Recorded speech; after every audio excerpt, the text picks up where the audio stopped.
লাখুটিয়া জমিদার বাড়ি। বরিশালের বুকে নিভৃতে দাঁড়িয়ে আছে এক নিঃশব্দ সাক্ষী, লাখুটিয়া জমিদার বাড়ি। সময়ের স্রোতে বহু ইতিহাস মুছে গেছে, বহু নাম হারিয়ে গেছে, কিন্তু এ বাড়িটি এখনো বলে যায়, আমাকে দেখো, আমি এক সময় রাজকীয়তার শেষ চিহ্ন। লাখুটিয়া জমিদার বাড়ির প্রতিষ্ঠা 1800 শতকের দিকে স্থানীয় ইতিহাসে বলে। এই এলাকায় একসময় ছিল সমৃদ্ধ জমিদারি, যেখানে জমিদারের দালান, প্রাসাদ, অতিথিশালা, মন্দির সব মিলিয়ে তৈরি হয়েছিল এক বিশাল ঐতিহ্যের কেন্দ্র। ব্রিটিশ আমল থেকে পাকিস্তান কাল, তারপর স্বাধীন বাংলাদেশ, প্রতিটা যুগের ছাপ এই দেওয়ালে আঁকা। সময়ের সাথে সাথে এই বাড়িটি হয়ে পড়ে পরিত্যক্ত। দেওয়ালের ফাটল, ছাদ খসে পড়া ইট, বারান্দা জমে থাকা নিঃশব্দতা, লোকজন শুধু পাশ কাটিয়ে যেত, আর ঐতিহ্যের এই ঘরগুলো নিঃশব্দে হারিয়ে যেত ধ্বংসের দিকে। কিন্তু ইতিহাস কখনো পুরোপুরি হারায় না যখন কেউ তাকে নতুন আলোয় ফিরিয়ে আনে।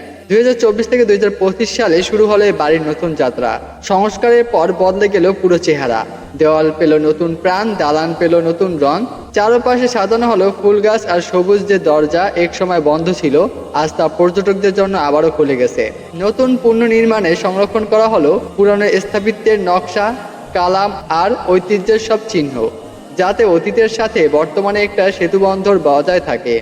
আজকের লাখুটিয়া জমিদার বাড়ি শুধু একটা পুরনো প্রাসাদ নয়, এটা বরিশালের মানুষের গর্ব, ঐতিহ্য রক্ষার এক সফল উদাহরণ, যেখানে পুরনো দিনের রাজকীয়তা আর আধুনিক সংস্কার সৌন্দর্য একসাথে দাঁড়িয়ে আছে। এই বাড়ির প্রতিটা করিডর, প্রতিটা ঘর, প্রতিটা উঠান আজ বলে, আমরা ফিরে এসেছি নতুন রূপে, নতুন প্রাণে। লাখুটিয়া জমিদার বাড়ি আমাদের মনে করিয়ে দেয় ঐতিহ্য ধ্বংস হতে পারে, কিন্তু যতক্ষণ আমরা ভালোবাসি ততক্ষণ ইতিহাস আবার ফিরে আসে নতুন আলোয়। এটাই বরিশালের লাখুটিয়া জমিদার বাড়ি, অতীতের স্মৃতি, বর্তমানের সৌন্দর্য আর ভবিষ্যতের জন্য রেখে যাওয়া এক অমূল্য উত্তরাধিকার। লাখুটিয়া জমিদার বাড়ি নতুন করে সংস্কার করার পর তোমাদের কাছে কেমন লাগছে আর আগের কেমন লাগতো তা একটু কমেন্ট করে জানাবা। ধন্যবাদ সবাইকে।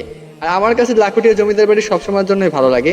সব থেকে বেশি ভালো লাগার কারণ হলো যে এই বাড়িতে অনেক অনেক দরজা জানলা আছে, যার জন্য আমার বেশি বেশি ভালো লাগে। এক জায়গা দিয়ে ঢুকি আর এক জায়গা দিয়ে বের হই।